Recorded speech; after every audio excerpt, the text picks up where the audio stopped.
प्रश्न 1।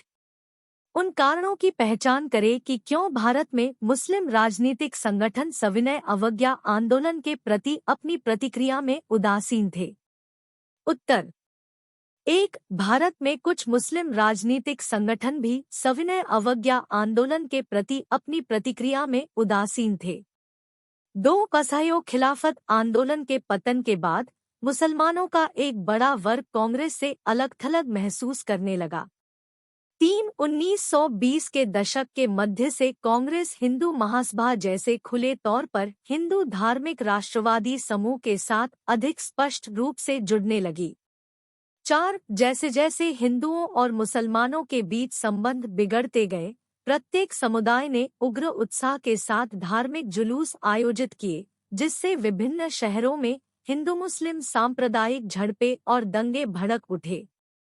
5। हर दंगे ने दोनों समुदायों के बीच दूरियां बढ़ा दी।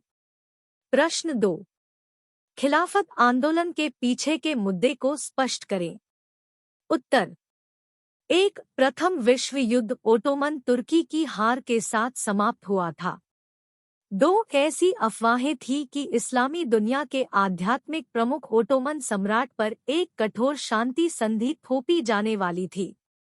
3। रोलेट एक्ट का बचाव करने के लिए महात्मा गांधी ने खिलाफत मुद्दे को उठाया।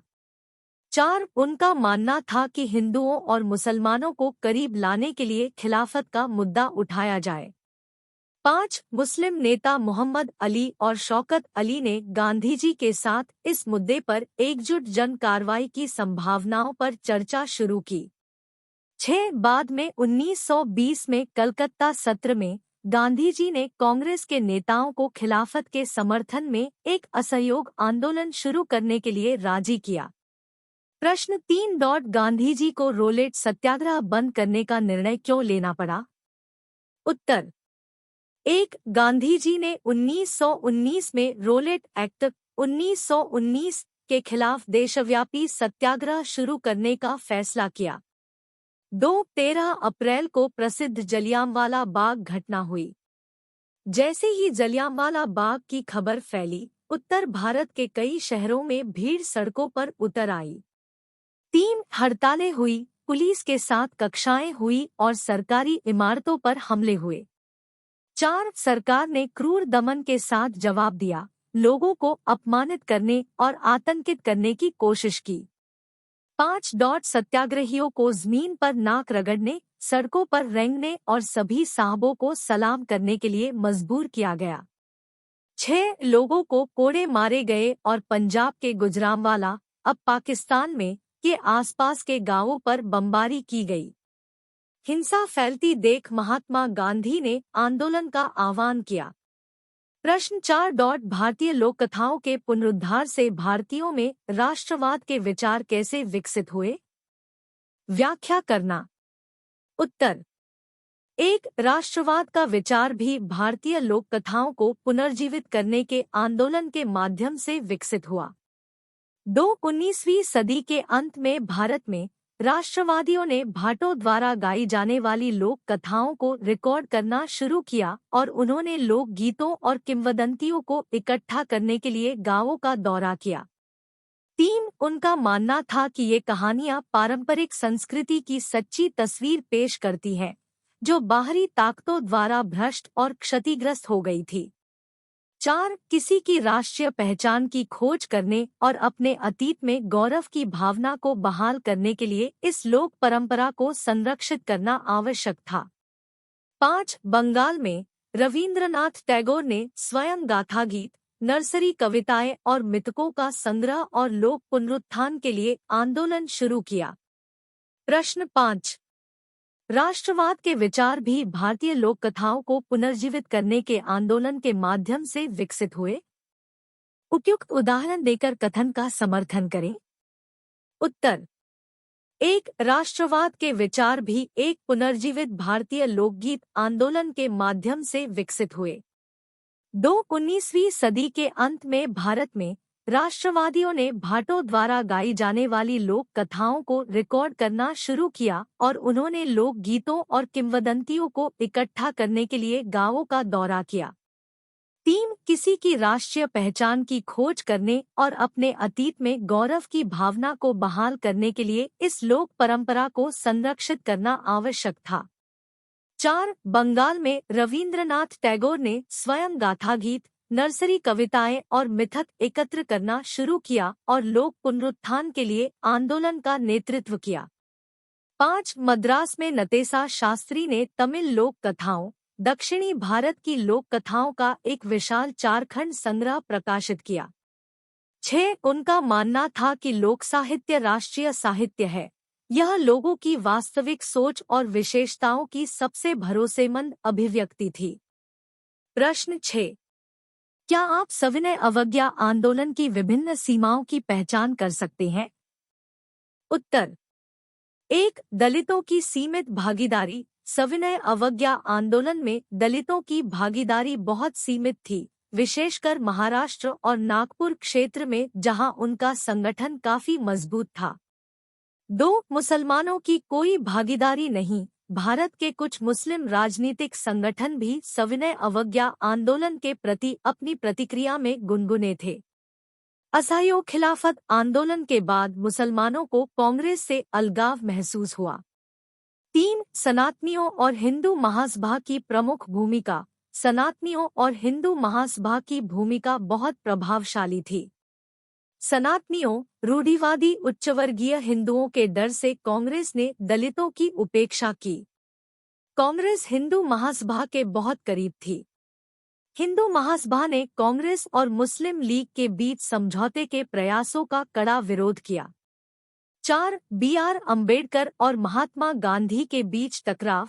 1930 में दूसरे गोलमेज सम्मेलन में दलितों के लिए अलग निर्वाचन क्षेत्र की मांग को लेकर डॉक्टर बी.आर. अम्बेडकर का महात्मा गांधी से टकराव हुआ। संयुक्त संघर्ष नहीं था। प्रश्न 7. असम के बागान श्रमिक महात्मा गांधी जी और स्वराज की अवधारणा को कैसे समझते हैं? उत्तर कार्यकर्ताओं की भी महात्मा गांधी और स्वराज की अवधारणा के बारे में अपनी समझ थी। असम में बागान श्रमिकों के लिए स्वतंत्रता का मतलब उस सीमित स्थान के अंदर और बाहर स्वतंत्र रूप से घूमने का अधिकार था जिसमें वे घिरे हुए थे, और इसका मतलब उस गांव के साथ संबंध बनाए रखना था जहां से वे आए थे। 1859 के अंतर्देशीय उत्प्रवास अधिनियम के तहत बागान श्रमिकों को बिना अनुमति के चाय बागान छोड़ने की अनुमति नहीं थी, और वास्तव में उन्हें शायद ही कभी ऐसी अनुमति दी गई थी। जब उन्होंने असहयोग आंदोलन के बारे में सुना तो हजारों श्रमिकों ने अधिकारियों की अवहेलना की, बागान छोड़ दिए और घर चले गए। उनका मानना था कि गांधी राज आ रहा है और सभी को अपने गांवों में जमीन दी जाएगी। हालांकि वे कभी भी अपने गंतव्य तक नहीं पहुंचे। रास्ते में रेलवे और स्टीमर की हड़ताल के कारण फंस जाने पर उन्हें पुलिस ने पकड़ लिया और बेरहमी से पीटा। प्रश्न 8. समाज में अछूतों की स्थिति को ऊपर उठाने में गांधी जी के योगदान की व्याख्या करें। उत्तर 1. गांधी जी ने घोषणा की कि यदि अस्पृश्यता समाप्त नहीं की गई तो 100 वर्षों तक स्वराज नहीं आएगा। 2. उन्होंने अछूतों हरिजन को भगवान की संतान कहा। 3. उन्होंने उन्हें मंदिरों में प्रवेश दिलाने और सार्वजनिक कुओं, तालाबों, सड़कों और स्कूलों का मूल्यांकन करने के लिए सत्याग्रह का आयोजन किया।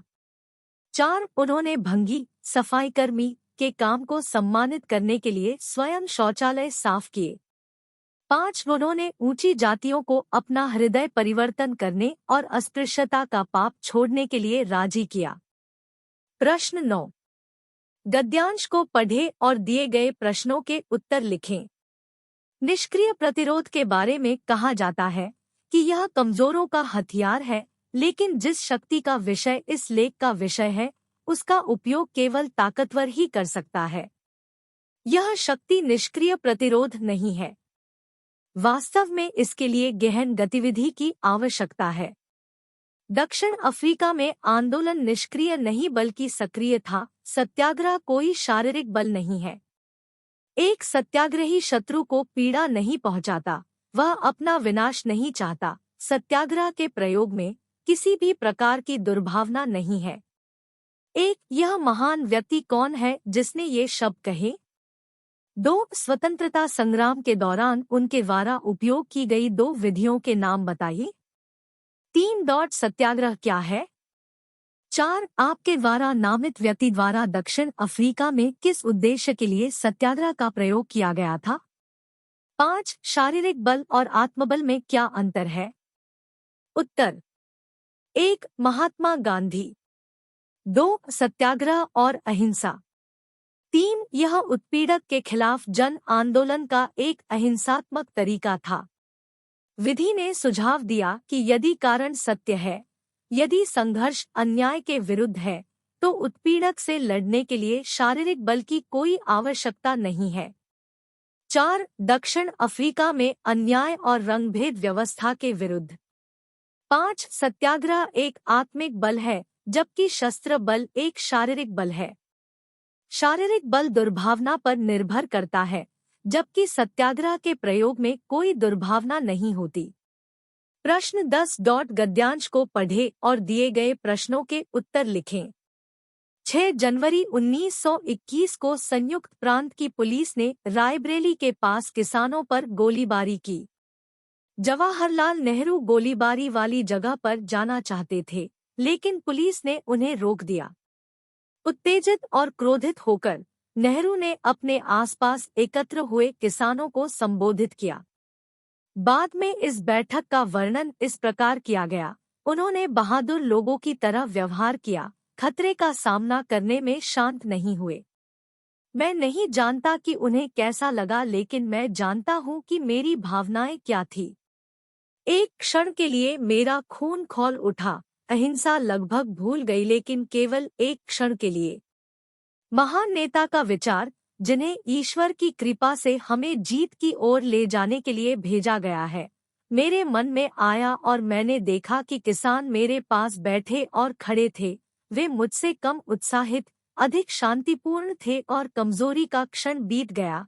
मैंने पूरी मानवता के साथ उनसे अहिंसा पर बात की। मुझे इस सबक की अधिक आवश्यकता थी क्योंकि उन्होंने मेरी बात मानी और शांतिपूर्वक तितर-बितर हो गए। सर्वपल्ली गोपाल, जवाहरलाल नेहरू, एक जीवनी, खंड 1 में उद्धृत। 1. उस आंदोलन का नाम बताएं जिसके दौरान संयुक्त प्रांत में पुलिस ने किसानों पर गोलियां चलाई। 2. उस नेता का नाम बताइए जिसके बारे में जवाहरलाल नेहरू बात कर रहे हैं। 3. स्वतंत्रता के लिए राष्ट्रीय आंदोलन के दौरान नेताओं द्वारा इस्तेमाल किए गए हथियारों के नाम बताइए। 4. नेहरू की भावना क्या थी और उन्होंने उन्हें कैसे बदला? 5. उपरोक्त परिच्छेद का स्रोत क्या है? उत्तर: 1. असहयोग खिलाफत आंदोलन। 2. महात्मा गांधी। 3. सत्याग्रह और अहिंसा। 4. वे बहुत क्रोधित थे, लेकिन महात्मा गांधी के विचार ने उनकी भावनाओं को बदल दिया। 5. सर्वपल्ली गोपाल, जवाहरलाल नेहरू, एक जीवनी, खंड 1 में उद्धृत।